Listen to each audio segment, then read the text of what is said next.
What is the very last thing you would do if you had designed a computer that was potentially smarter than all of humanity? I guess maybe one of them might be teaching it to wage war on a massive scale. Well, someone's already done that, so best of luck to all of us.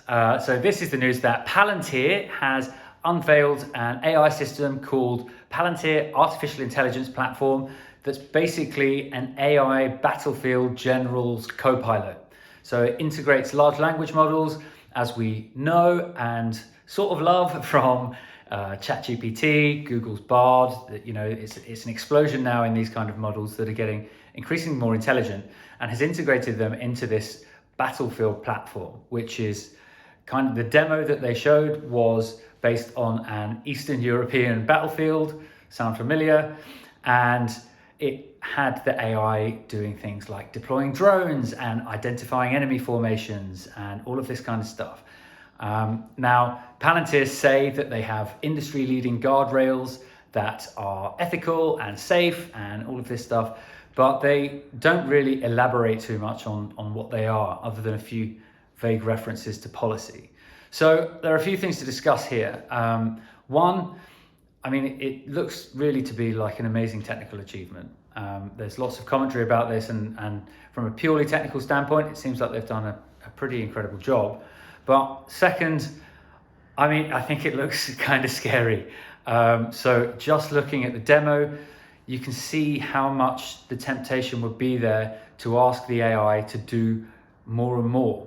I mean, I'm not a soldier or a general, but I know that battlefields and war zones clearly have lots of different disparate pieces of information coming in all the time.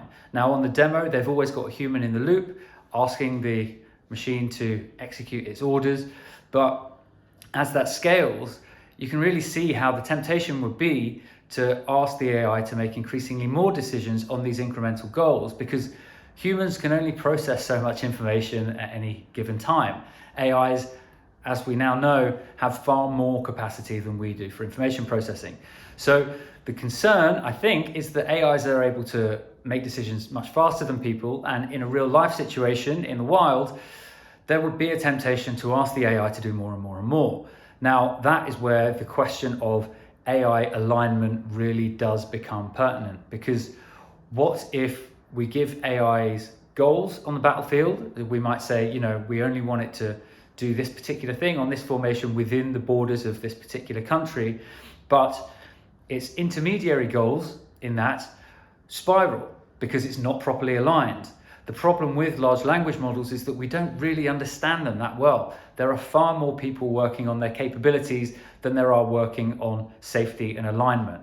So it's quite feasible that the goals of an AI like this could spiral, and the AI literally has access to the most advanced weapons humanity has to offer. So I think it's a really serious concern.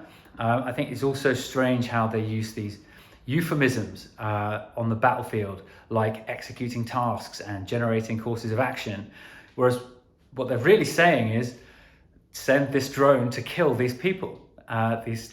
Tell this machine to go and navigate its way to a human being and kill them. If they put it that way, I suspect there would be less excitement in some of the business community about this. So it's really sort of starting to feel like an "are we the bad guys" moment. Now, obviously, I'm glad that I'm in a NATO country rather than anywhere else with this, but the concern is that other countries will see this and they're not necessarily just going to sit back and say, oh, well, I guess America's won now. So if it does spiral, you could see how the pressure to improve capability rather than safety would increase rather than decrease, which I think is scary. I mean, people say that, China is the worry, but China are actually rushing to regulate AI much quicker than the US. So, and I'm not defending China, I'm not making any comment on China really, but the fact is that these weapons, these AI generals could potentially be incredibly powerful, and an arms race to improve them, I think, could be potentially very scary. So look, maybe you disagree, maybe you think that actually we should be thinking about our own defense. Clearly, the war in Ukraine has made everybody think twice about their priorities around defense and the fact that actually, defense is important, and I do believe it is. But we're playing with fire. AI is potentially far smarter than us, and if we don't align AI with our goals, then we could be in trouble. And aligning an AI with human goals, I think, is going to be more difficult when you're asking the AI to go and kill some humans, because how is that aligned with our moral goals? I would suggest maybe it's not, or if you think it is, and that actually there is logic to war, and clearly in the Ukraine war's case, Russia's very much in the wrong. I think that's obvious, but it's going to get more and more complicated to align the morality of that situation. So that's just what I think. I would love to hear what you think. Let me know.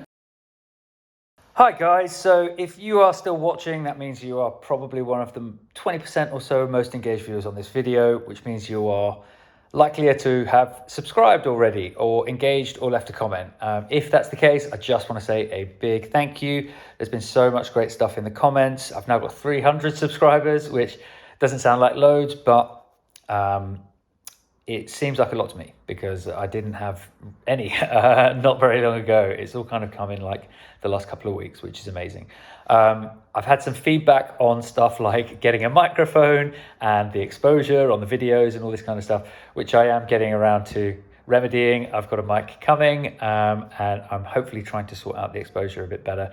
I'm not a video editor by trade, so it's all quite new to me, but I really do appreciate it. There's loads of great stuff in the comments. I'm reading them all.